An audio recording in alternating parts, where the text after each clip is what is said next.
Me pongo roja. Los palos se acabaron. Bueno, buenas noches a todos. ¿Qué les parece si comenzamos como siempre con una oración al Señor, pidiéndole Amén. que Él nos bendiga en esta noche? ¿Ok? Amén, amén. ¿Alguien Comienza. que quiera orar, por favor? Sí, sí, pastor, voy a iniciar con la oración. Muy Padre bien. Celestial, ponemos este servicio, Señor, en tus manos, sabiendo que tú escudrillas nuestros corazones y conoces que venimos a ti, Señor, con hambre y sed de tu palabra, Señor. Prepara nuestros corazones para que sean esa tierra fértil donde tu palabra sea prosperada. Prepáranos, Señor, para ser hacedores, no solamente oidores de la misma. Muchas veces el mundo, con tantas circunstancias, nos arrastran, Señor, y nos alejan de tu propósito. No permita, Señor, que tu Santo Espíritu esté siempre presente, Señor, ayudándonos, Señor, para ser buenos cristianos, Señor. Esos cristianos que tú quieres que seamos, Señor. Cristianos que anden y caminen en santidad. Esto te lo pedimos en el precioso nombre de Jesús. También te pedimos que uses poderosamente a tu Hijo, el pastor Nicolás, en la predicación de la palabra. Amén, Señor. Amén. Amén. Bueno, gloria a Dios. Muchas Gloria a gracias. Dios. ¿Qué les parece si vamos de lleno, al estudio de hoy, Juan capítulo 6? Vamos a meditar en los versículos del 41 al 51. Es un pasaje que realmente es muy importante, ¿ok? Así que vamos primero a leerlo, perdón, y después lo vamos a meditar paso a paso. Juan capítulo 6, versículo 41. Dice lo siguiente la palabra del Señor. ¿Lo tienen? Ok, muy bien. Juan 6, 41. Murmuraba entonces de él los judíos, porque había dicho, yo soy el pan que descendió del cielo. Y decían, ¿no es este Jesús, el hijo de José, cuyo padre y madre nosotros conocemos? ¿Cómo pues dice este, del cielo he descendido? Jesús respondió y les dijo, no murmuréis entre vosotros. Ninguno puede venir a mí si el Padre que me envió no le trajere, y yo le resucitaré en el día postrero. Escrito está en los profetas, y serán todos enseñados por Dios. Así que todo aquel que oyó al Padre y aprendió de él, viene a mí. No que alguno haya visto al Padre, sino aquel que vino de Dios. Este ha visto al Padre. De cierto os digo, el que cree en mí tiene vida eterna. Yo soy el pan de vida. Vuestros padres comieron el maná en el desierto y murieron. Este es el pan que desciende del cielo para que el que de él come no muera. Yo soy el pan vivo que descendió del cielo. Si alguno comiere este pan, vivirá para siempre. Y el pan que yo le daré es mi carne, la cual yo daré por la vida del mundo. Hasta ahí la palabra del Señor. Bueno, es un pasaje, como digo, que es muy importante. Y es importante también porque los calvinistas lo malinterpretan a fin de sostener su falsa doctrina sobre la elección arbitraria de Dios, ¿verdad? Es decir, ellos creen que Cristo no murió por todos, sino solo por aquellos que fueron creados para salvación. Mientras que la inmensa mayoría de la humanidad, ellos piensan que fueron creados, según Juan Calvino, para ser condenados sin posibilidad de salvarse. Es decir, se trata de un evangelio diferente, un falso evangelio que contradice pues clara y abiertamente las Sagradas Escrituras. La palabra de Dios no nos habla de dos creaciones, nunca. Se habla de una sola creación. Pero bueno, vayamos por parte, como yo digo siempre, que me gusta ir paso a paso, porque es como podemos ir desgranando la verdad que está ahí en la palabra de Dios y que muchas veces leída de corrido o leída por encima no llegamos a alcanzar a comprender. Murmuraban entonces de él los judíos, porque había dicho, yo soy el pan que descendió del cielo. Bueno, Cristo siempre fue un poco incomprensible para la mayoría de la gente, sobre todo para aquellos que no tienen fe. Los judíos galileos no estaban creyendo en las palabras que el Señor les había dicho, porque no les parecían razonables. especialmente a los líderes, a los gobernantes de entre ellos. Realmente tenemos que reconocer que hay muchas cosas de la fe cristiana que trasciende la razón y que se han de aceptar por medio de la fe, porque son en cierto grado un poco incomprensibles. Pero partiendo de la fe, todo acaba encajando dentro de la revelación que Dios nos ha concedido por medio de su palabra. Quiero decir que para ser cristiano no es necesario que antes de entrar al lugar de reunión tú dejes tu cerebro en la puerta. No, señor. Es más, cuando creemos en Dios, es que nuestro cerebro comienza a aprovecharse adecuadamente. Es como si le quitáramos el papel de celofán y empezáramos a usar por primera vez el cerebro. Solo cuando depositamos confianza en Dios. Ahí es que empezamos de verdad a entender muchas cosas. Es como yo muchas veces digo que cuando creí en el Señor, cuando yo le abrí mi corazón al Señor, es como si se encendiera la luz y pude empezar a entender y a conocer muchas cosas que antes no entendía. Pero es cierto, como está escrito en 1 Corintios 2:14, que el hombre natural no percibe las cosas que son del Espíritu de Dios, porque para él son locura y no las puede entender porque se han de discernir espiritualmente.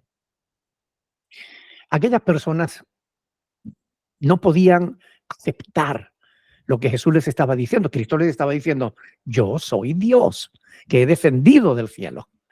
Y como, bueno, Jesús les estaba hablando en espiritual y ellos no lo entendían. Ellos seguían viendo al carpintero de Nazaret. Por tanto, se negaron a aceptar que Jesús fuese quien decía ser, el Hijo de Dios que había descendido del cielo. Versículo 42. Dice, y decían, ¿no es este Jesús el hijo de José, cuyo padre y madre nosotros conocemos? ¿Cómo pues dice del cielo he descendido? Bueno, aquellos judíos razonaron que si Jesús había nacido en la tierra de personas que además ellos conocían, ¿cómo podía afirmar que él había venido del cielo? Si ustedes se prestan atención al contexto, verán que la pregunta tiene un cierto tono burlón. Estaban acusándolo de ser un presuntuoso y sentando las bases para una posible acusación de blasfemia. Y esto era muy peligroso para Jesús.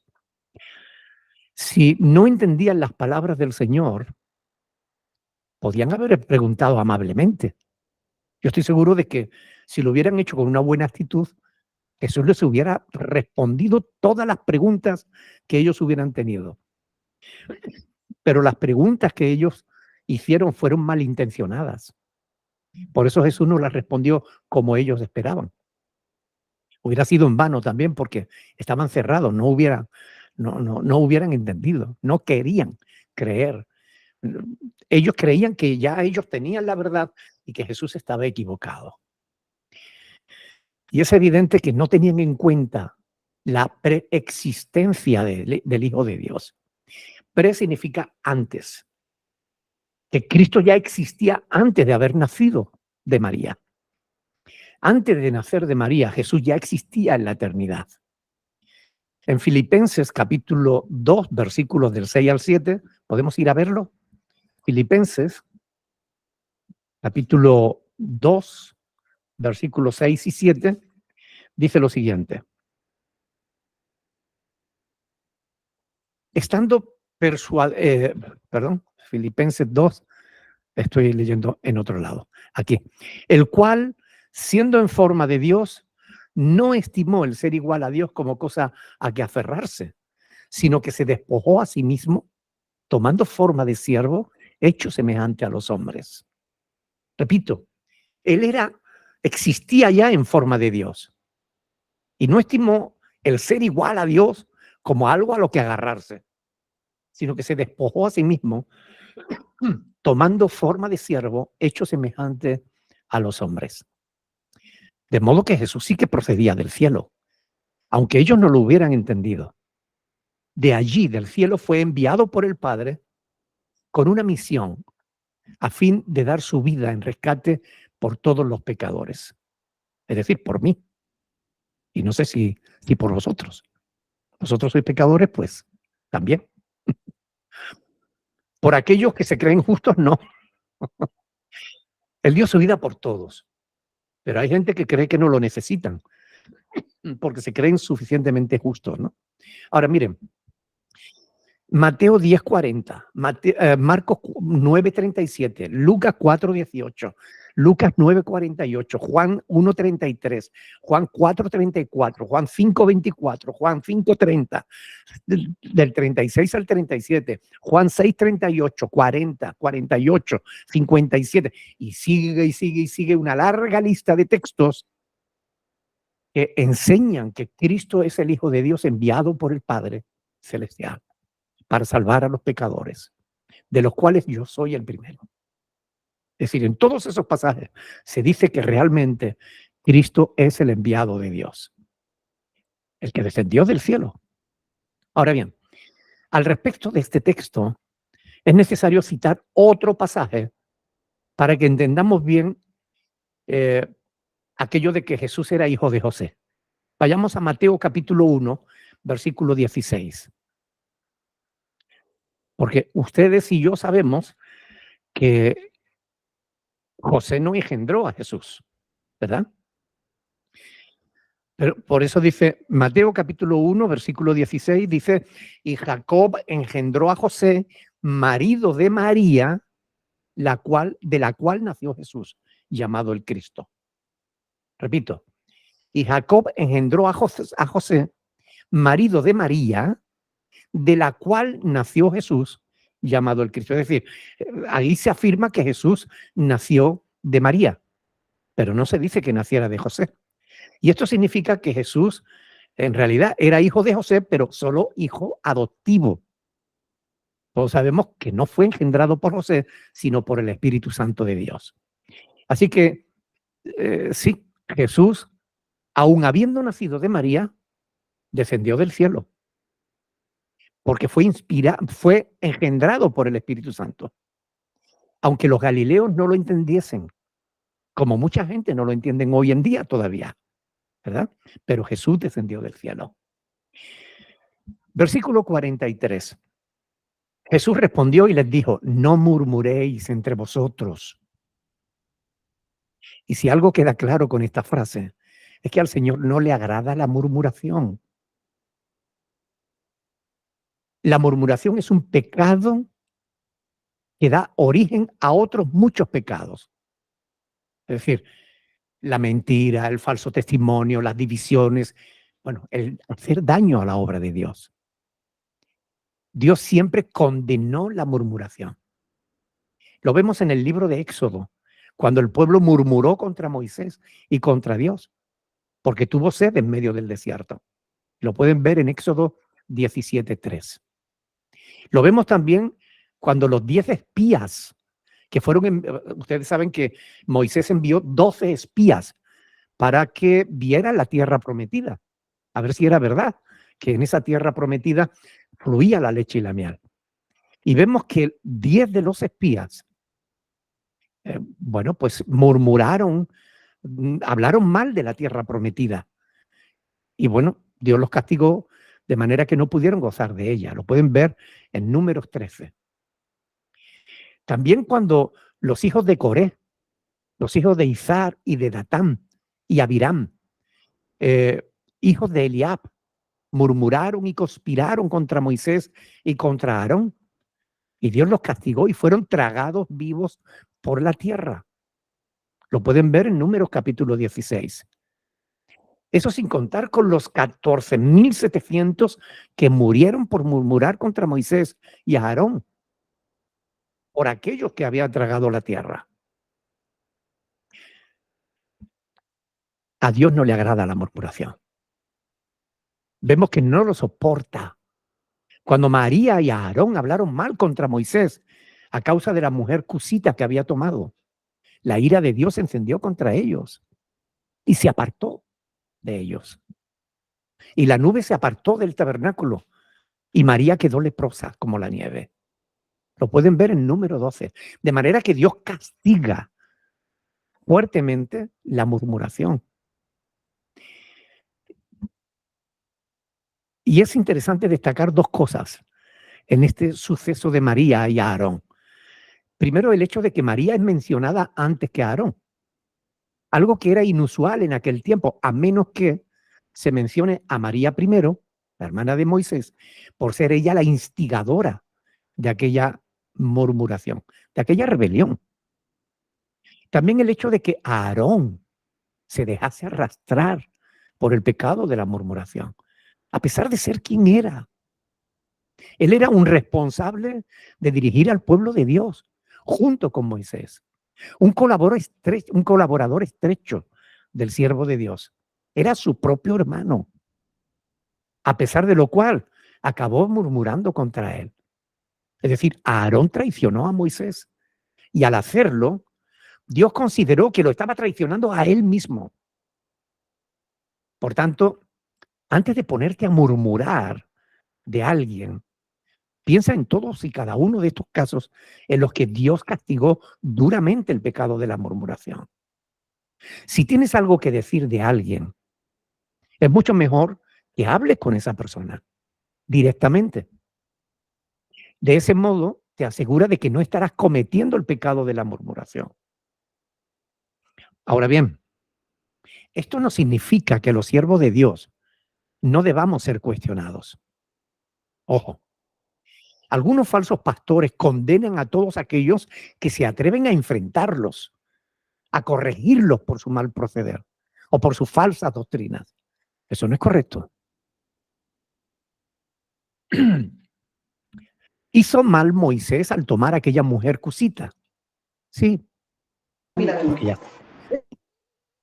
porque ya estaba casado con Séfora, hija de Jetro, sacerdote de Madián. Lo pueden ver en Éxodo capítulo 18, versículo 2. Pero además, aquella cusita no era del pueblo de Israel. Pero entonces, ¿por qué castigó Dios a María y a Aarón? Porque no obraron bien. Murmuraron en vez de hablar con él, en vez de aconsejarlo. El problema de la murmuración es que se hace de espaldas a la víctima. Pero si un siervo de Dios no está actuando bien, se le puede cuestionar, se le debe corregir, pero siempre que se haga correctamente, siguiendo las instrucciones que a tal efecto tenemos en la palabra de Dios. Ustedes conocen cómo el Señor Jesús nos dijo cómo debíamos proceder cuando algún hermano no está obrando bien. Mateo capítulo 18, versículos del 15 al 18. Ustedes lo pueden leer con tranquilidad y ver cómo el Señor Jesús dice que primeramente debe ser corregido a solas. Y que si no se corrige, pues entonces debe ser corregido ante testigos. Y si tampoco oye a los testigos, bueno, pues entonces se le lleva delante de la iglesia. Pero nunca se debe hablar de espaldas a la persona en cuestión. En este caso que estamos tratando en Juan capítulo 6, Jesús les llamó la atención porque estaban hablando entre ellos, murmurando del Señor. No estaban hablando con Él, sino de Él, o sea, a escondida, como actúan los hipócritas.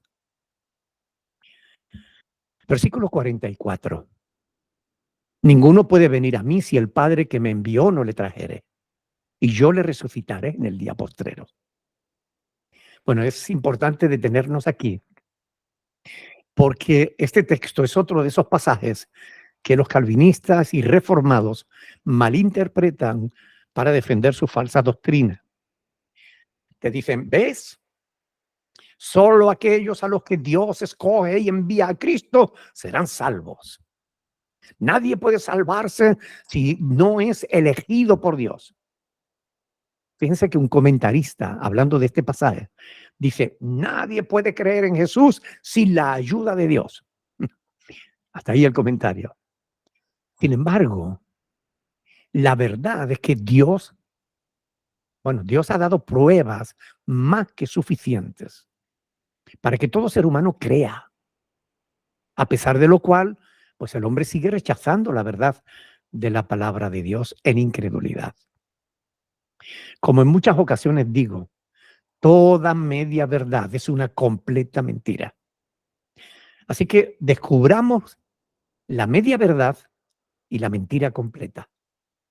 Preguntemos, ¿escoge Dios a los que han de ser salvos? La pregunta es sí. Pero la cuestión es, ¿lo hace arbitrariamente? Ahí es donde tenemos que responder que no. ¿Cómo escoge Dios a los que han de ser salvos? Bueno, pues por medio de la predicación de la palabra.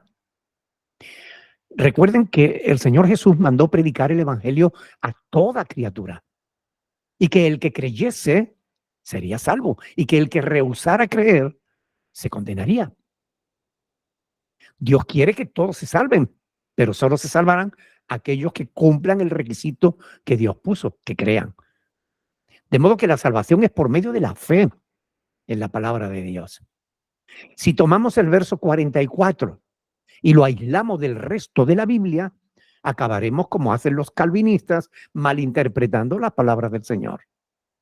Pero ustedes saben que una norma de la hermenéutica es que un texto sin su contexto no es más que un simple pretexto. Y esa técnica de manipulación es la que usan los calvinistas, los reformados, también los pentecostales, los testigos de Jehová y todos aquellos que pretenden que la Biblia diga lo que realmente no dice.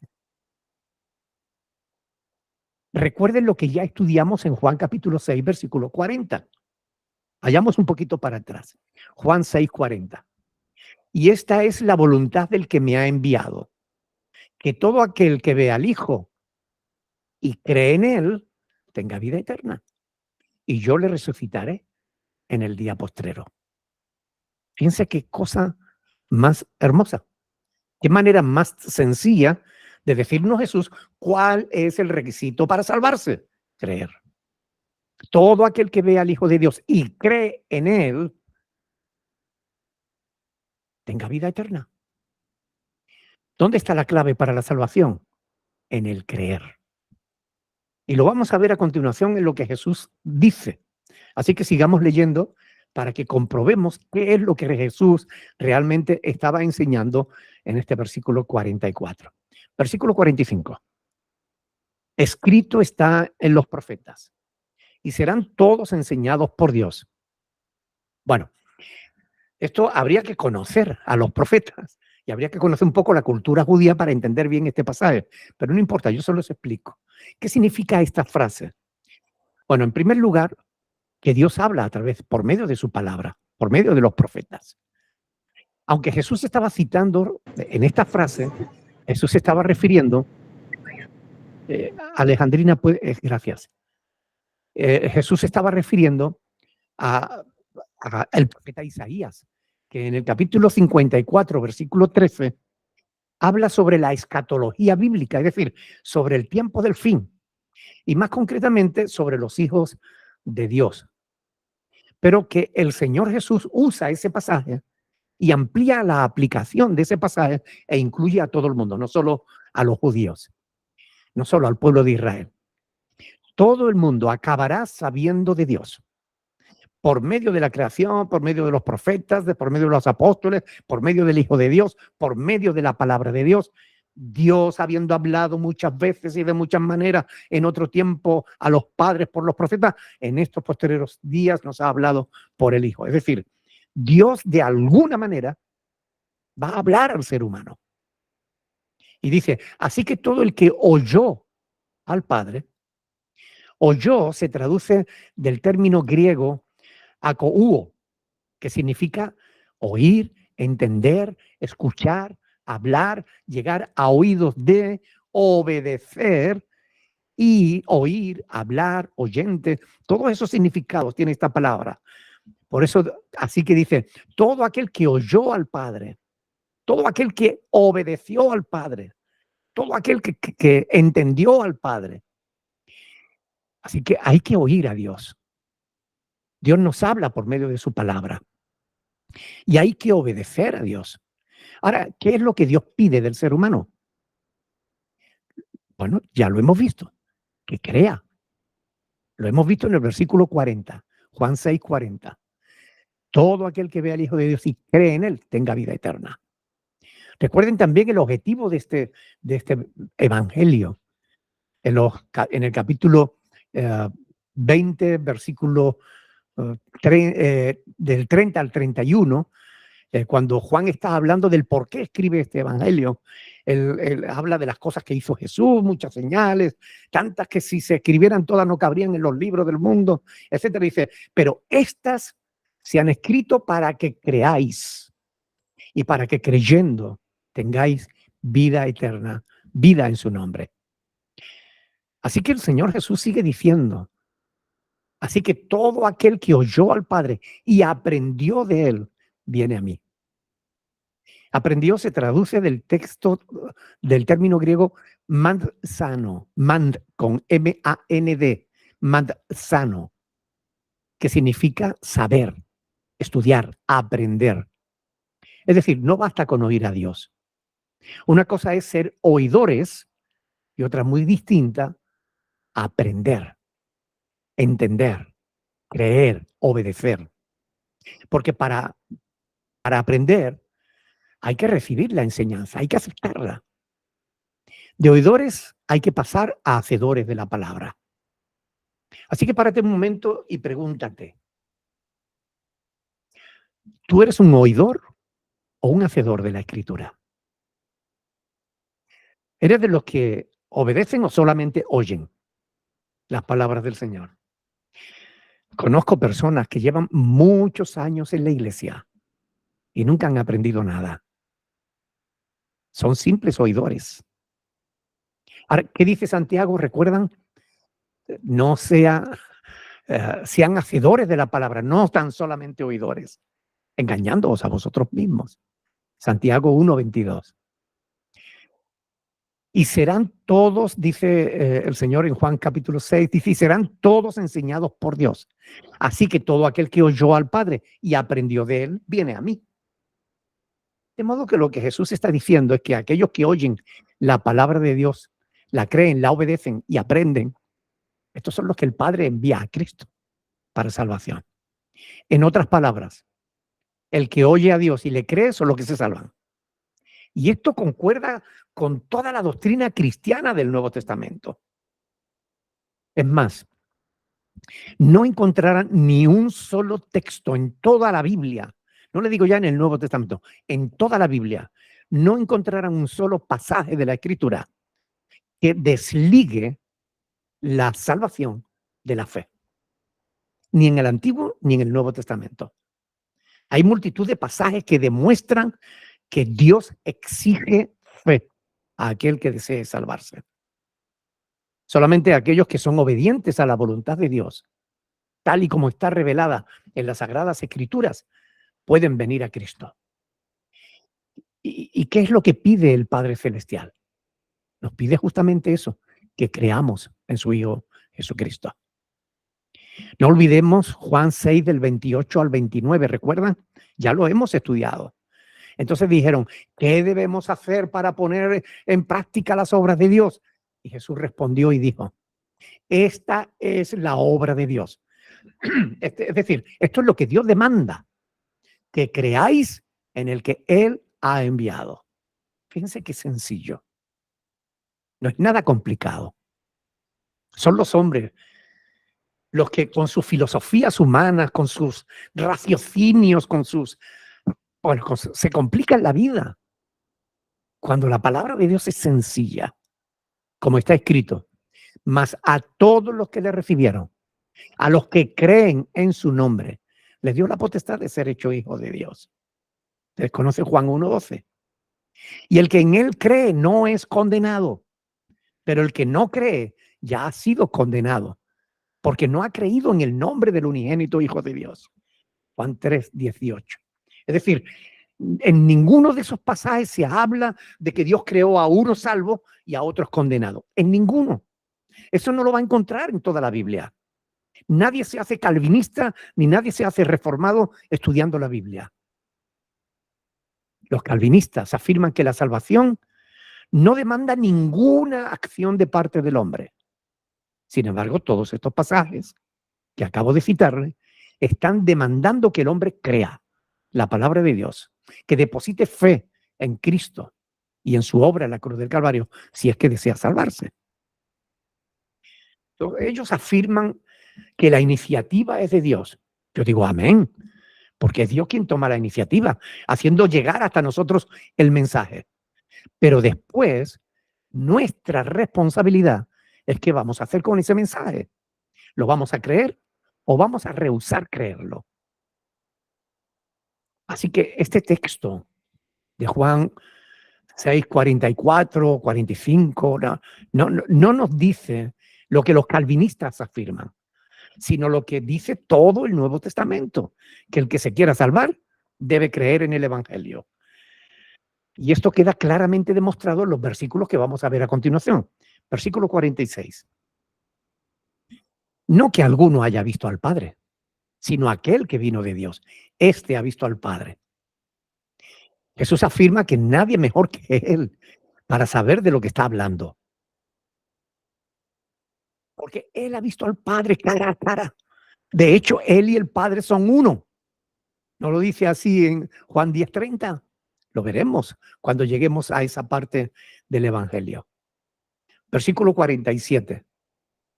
De cierto os digo. Miren, esto es como una conclusión.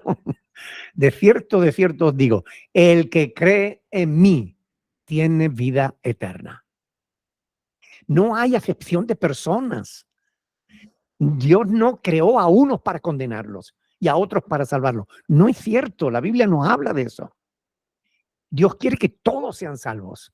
Por eso ofrece la salvación a todos a cambio de la condición de que crean. Y aquí podemos ver y comprobar una vez más cómo el mismo Señor Jesús relaciona la necesidad de creer con la salvación.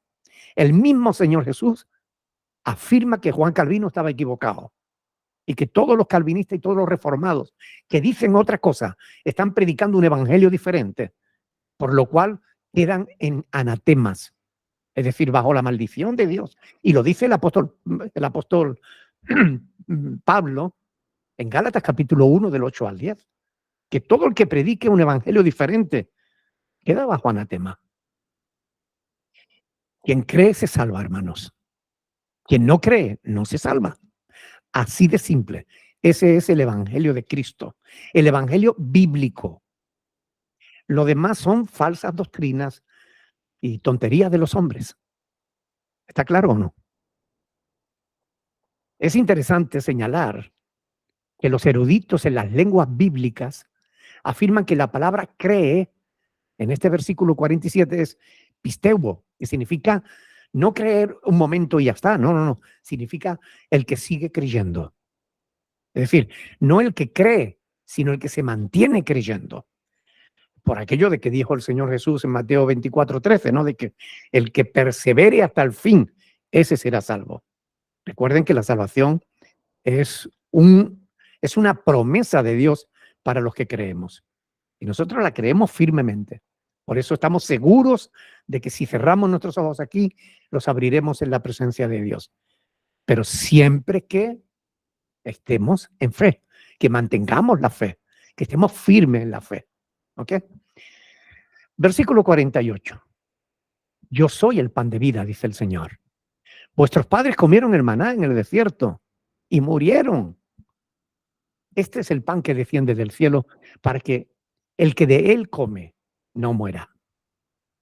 En estos versos Jesús responde a lo que le estaban demandando a aquellos que le exigían que probase de alguna manera que él había sido enviado por Dios. ¿Recuerdan cómo lo pretendían comparar con Moisés? Pues bien, aquí el Señor responderá apropiadamente a aquellos incrédulos. Los judíos alardeaban del maná que comieron sus antepasados. Pero no siempre el maná fue apreciado como debiera. En número 11, versículo 6, dice, ahora nuestra alma se seca, pues nada sino este maná en nuestros ojos. ¿Recuerdan cuando se quejaron contra el cielo? Porque solo comían maná. Pero chicos, si estás en el desierto y no hay nada, no tienes nada más que maná, el pan que Dios te da y te quejas. Como dice el pastor Andrés, muchas veces van para el cielo y van llorando. Es fácil idealizar el pasado. Pero con estos versículos el Señor Jesús deja claro que comer el maná no salvó a nadie. Jesús deja claro que comer el maná no salva. De hecho, muchos de los que comieron el maná no solo no fueron salvos, sino que ni tan siquiera se les permitió ver la tierra prometida. Por esta razón, debemos cuidar de no enemistarnos jamás con Dios, de mantenernos en fe y obediencia a Dios, en humildad y sencillez. Lo que te salva, hermanos, es la fe en Jesús. Es lo que el Señor viene enseñando en este Evangelio y en todo el Nuevo Testamento y en toda la Biblia. El maná lo sustentaba durante un día. En cambio, el pan espiritual que ofrecía Jesús satisface plenamente y nos conduce a la vida perpetua. Versículo 51. Yo soy el pan vivo que descendió del cielo. Si alguno comiere este pan, vivirá para siempre. Y el pan que yo os daré es mi carne, la cual yo daré por la vida del mundo. Increíble. En este pasaje Jesús está haciendo dos cosas importantísimas. En primer lugar, está afirmando su nacimiento virginal. Él no es hijo de un hombre, él es hijo de Dios. Él descendió del cielo. En segundo lugar, está profetizando su propia crucifixión. Está diciendo que él daría su vida por la vida del mundo. Él dio su vida por nosotros. Y todos los que quieran pueden salvarse, pero creyendo en el Evangelio. El Evangelio de que Cristo dio su vida para salvarnos. Vida perpetua en su gloria. Desgraciadamente, hermanos, no todos la conseguirán. No porque Dios los haya creado para condenación, lo cual es una auténtica blasfemia, una auténtica herejía. Pues escrito está que Dios quiere que todos sean salvos y vengan al conocimiento de la verdad. Está escrito en 1 de Timoteo, capítulo 2, versículo 4. No porque Dios no quiera salvar al mundo, sino porque no todos han querido creer a Dios. Al oír la palabra de Dios, unos deciden creer y otros se mantienen en incredulidad. La actitud que tomamos ante el mensaje del Evangelio, el mensaje del amor de Dios, es lo que determina si nos salvamos o si nos condenamos. De modo que déjenme preguntarles, ¿has comido ya el pan del cielo? ¿Has creído ya en Cristo de verdad? ¿Has aprendido de Dios? ¿O solo eres un oidor olvidadizo? Estas cosas están escritas para que las meditemos, hermanos, para que nos aseguremos de que realmente no estamos perdiendo el tiempo. Es muy importante que meditemos en estas cuestiones y oremos al Señor que nos ayude no solamente a creer, sino a permanecer creyendo en todo momento en Dios y en su palabra. Aquí la palabra del Señor, hermanos. ¿Qué les parece si oramos y le pedimos a Dios que nos ayude precisamente a hacer realidad lo que Él quiere? Que Él nos ayude a permanecer firmes en la fe. Que Él nos ayude a no abandonar la fe jamás, por nada ni por nadie. Pidámosle al Señor que nos ayude a entender su palabra, para que de este modo podamos alabar y glorificar el nombre del Señor. Porque hay sabiduría en su palabra. Pero pidámosle a Dios que no permita que las filosofías humanas y las teologías de los hombres nos aparten de la verdad de Dios. Oremos, hermano. Alguien que quiera orar en nombre de todos, pidiéndole a Dios que nos ayude. Amén. Amén. Padre del cielo, gracias por tu palabra predicada en esta tarde, Señor. Te rogamos que nos ayudes, mi Dios, a ponerla por obra y a entenderla profundamente, Señor. a poder dar defensa en la fe que estamos creyendo, que estamos aprendiendo día a día, para que no seamos llevados, Señor, por falsas doctrinas, por filosofías y por muchas cosas, mentiras, medias verdades que son completamente mentiras, que sepamos discernirlas, que sepamos diferenciarlas a la luz de tu palabra. Ayúdanos a amarla, a estudiarla, a querer cada día aprender más, Señor, para que nuestra fe esté firme en ti, mi Dios. Te damos gracias, Señor, por esta palabra que ha sido predicada en esta tarde. En el nombre de Cristo Jesús, amén.